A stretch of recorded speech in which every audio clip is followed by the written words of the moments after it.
सावन का महीना आते ही दुनिया भर के भारतीय राखी का दिन जानने के लिए उत्सुक हो जाते हैं। कोई भी रिश्तेदारी ना होने के बावजूद भी राखी से भाई बहन का बंधन निभाने का मौका मिलता है। राखी का इतिहास तो हमें महाभारत के युग से देखने को मिलता है।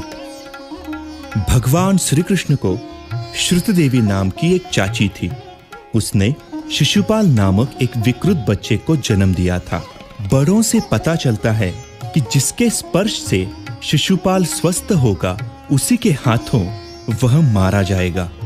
एक दिन श्री कृष्ण अपने चाची के घर आए थे और जैसे ही श्रुतदेवी ने श्री कृष्ण के हाथों में अपने बेटे को रखा, वह बच्चा सुंदर हो गया। माना कि श्रुतदेवी यह बदलाव देखकर खुश हो गई, लेकिन उसकी मौत श्री कृष्ण के हाथों होने की संभावना से वह विचलित हो गई।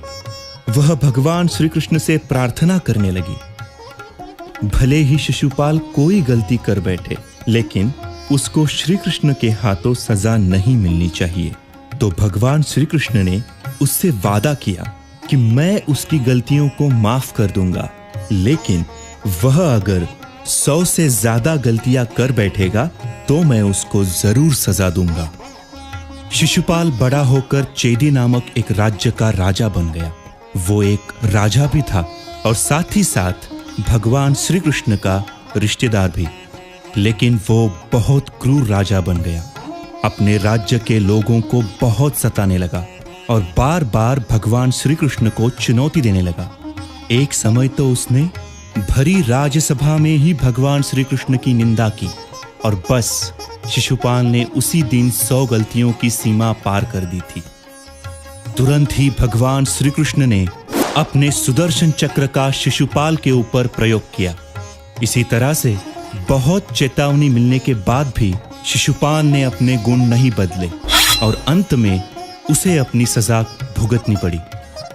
भगवान श्री कृष्ण जब क्रोध में अपने सुदर्शन चक्र को छोड़ रहे थे, उनकी उंगली में भी चोट लगी। भगवान श्री कृष्ण के आसपास के लोग उस घाव पे कुछ बांधने के लिए इधर उधर भागने लगे, लेकिन वहां पे खड़ी द्रौपदी कुछ सोचे समझे बिना अपनी साड़ी के कोने को फाड़कर भगवान श्री कृष्ण के घाव पर लपेटा।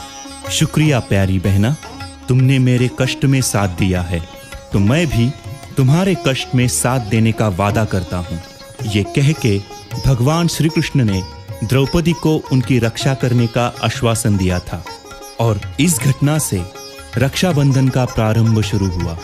बाद में जब कौरवों ने पूरी राजसभा के सामने द्रौपदी की साड़ी खींचकर जब उसका अपमान करने का प्रयास किया, तो भगवान श्री कृष्ण ने द्रौपदी को बचाकर अपना वादा पूरा